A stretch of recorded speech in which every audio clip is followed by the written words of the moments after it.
Good day. Yeah, that's you. I'm talking to you. Good day. The Florida Gators. That's who we're talking about today.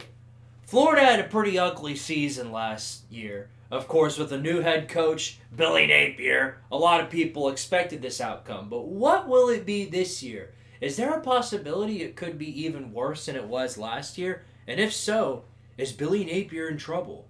Let's find out. Cue that intro.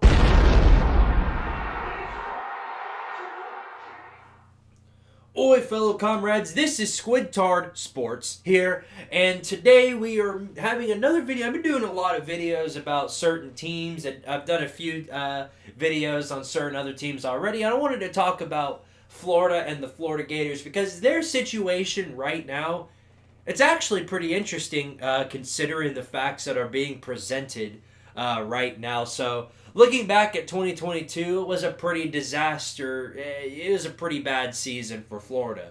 They made a bowl game, whoop-de-doo, but that's like the bare minimum at Florida, and things did not turn out too well for them in that season. Now, it was Billy Napier's first year, granted, so, the situation before Billy Napier, I'm going to stop doing that for the rest of the video because that hurts my throat, but that is fun to do. But anyway, the situation before Napier got to Florida was a pretty ugly situation, all things considered. Dan Mullen came in, did his whole recruiting thing, development of talent, and he ended up completely crapping all over himself. It was a lot like LSU did in the same season. Horrible year. He got fired before the game against Florida State came around. And then they got absolutely... And they didn't even... I think they played UCF and lost in a bowl game. It was a really bad season. And then they bring in Billy Napier. I said I wasn't going to do that anymore. But they bring in Billy Napier from Louisiana Lafayette, who he had an 11-win season there. Looked like a pretty good coach, but he was a Sun Belt coach. Everybody was like, yeah, no, this guy ain't doing nothing in the first year. And they were right. Billy Napier didn't really do much, except...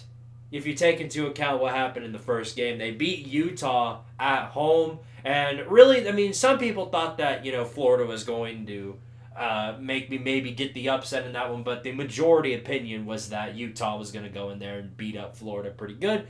Turns out that wasn't the case. Billy Napier, in his first game with Florida, ended up, beating Utah. And that was a top 10 win. Everybody thought, wow, Billy Napier might be the real deal. Then the following week, they lost to Kentucky. Then they play a close one against South Florida, I think. Yeah, that was pretty disturbing. Played a close game against Tennessee. Came out, they lost. They were 2-2 at this point, and things just kind of went slowly downhill from there. It was an up and down season for Florida. They they lost to LSU, blew out South Carolina. They've had a few ups and downs, beat Missouri, that and that. And then, if you take a look at their bowl game that they had at the end of the season against Oregon State, which Oregon State was actually a really good team, all things considered. I don't know why those two teams matched up against each other in that bowl game. But yeah, no, Oregon State absolutely massacred Florida. Florida had to get a miracle field goal to make sure they didn't get shut out. That was like a record set for Florida. They're the longest team to go without getting shut out in whatever situation, whether that's postseason or any season in general. I'm not sure. I don't keep up with the analytics on that regard. But anyway, fast forward to 2023 and the 2023 season.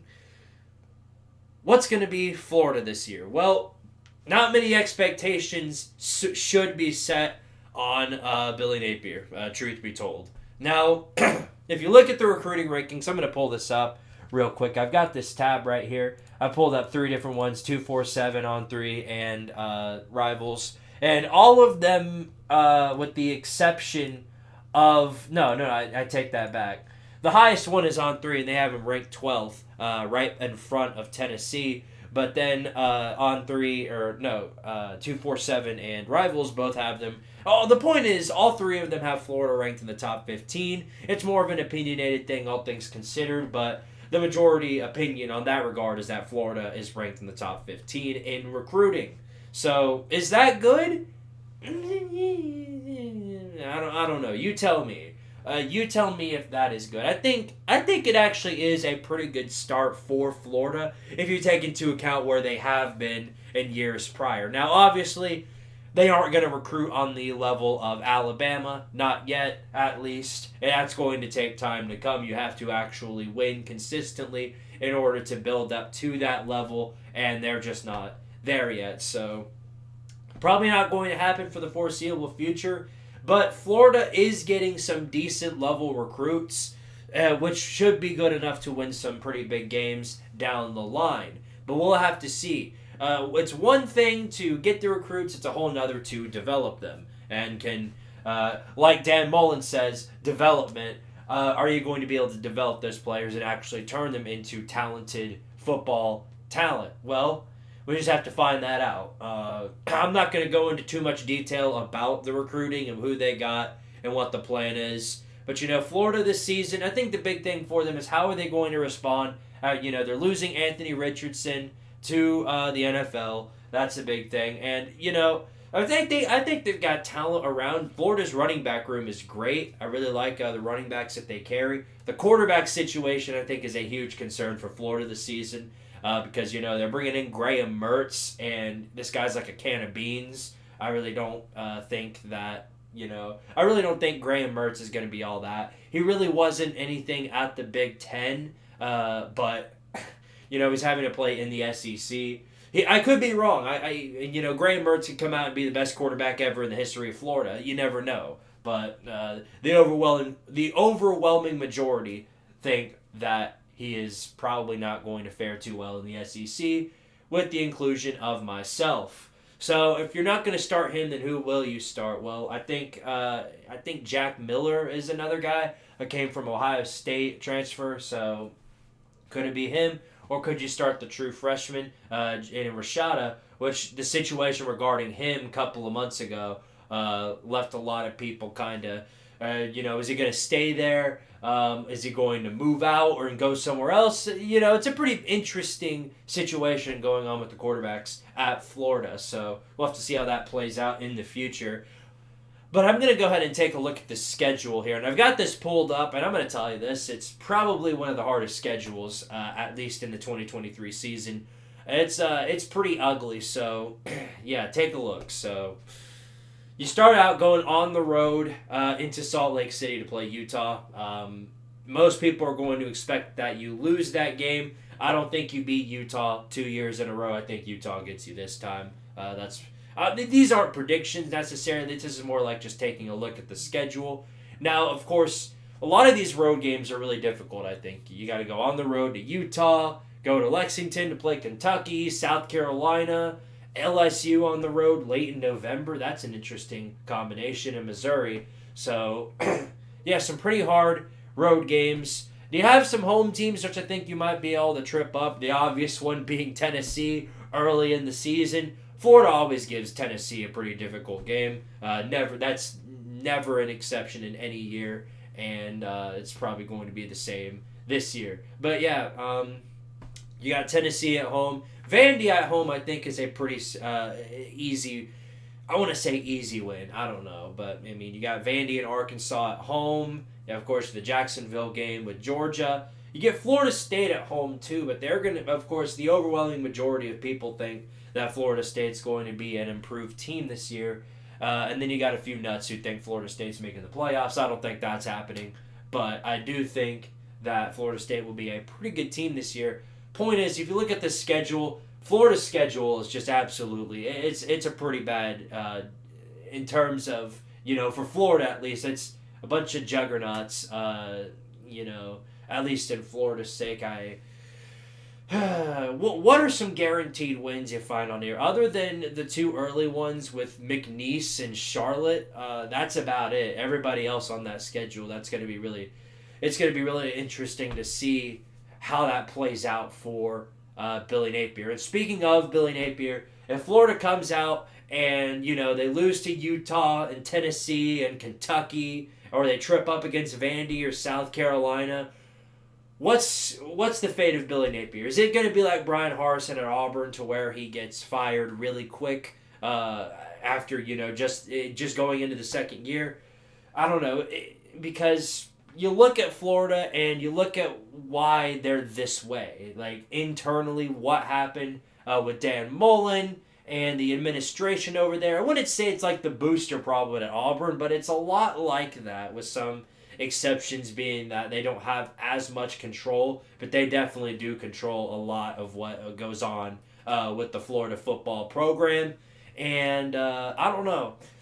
A lot of that blame is put on the athletic director over at Florida, but some people say that they need to fire him. Would that fix the situation over at Florida? I don't know. And then you got people saying that they just need to give Billy Napier as much time as he needs and as much space as he needs to do what he needs to do at Florida.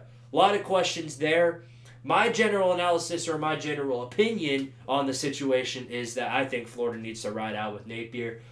You look at the situation with Dan Mullen, again, a lot of that was built on the administration, and it was a really bad look for Florida. And Billy Napier just got to Florida. He's recruiting pretty well, and he's you're gonna have to give him some time to develop this talent if you actually want him to do something at Florida. So I want to say this upcoming season will be necessarily a wash for Florida, but if it turns out to be that way, all I can say is that you should.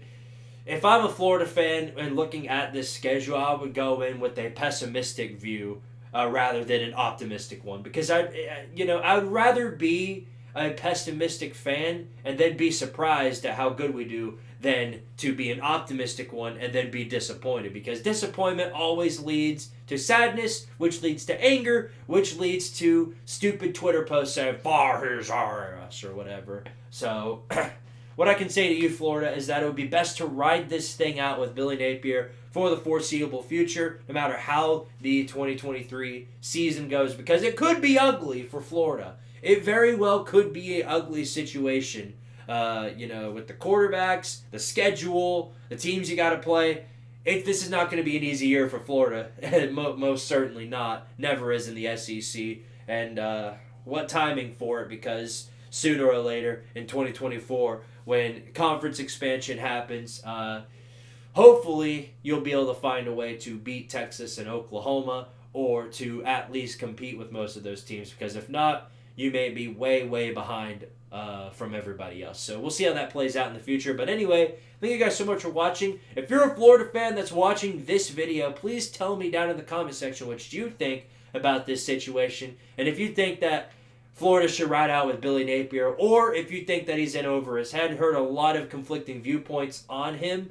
What do you think? Let me know down in the comments below and tell me what you think. I'd love to hear it. Anyway, thank you guys so much for watching. I'll see you all in the next video. And as always, power to Tardaria and go Vols.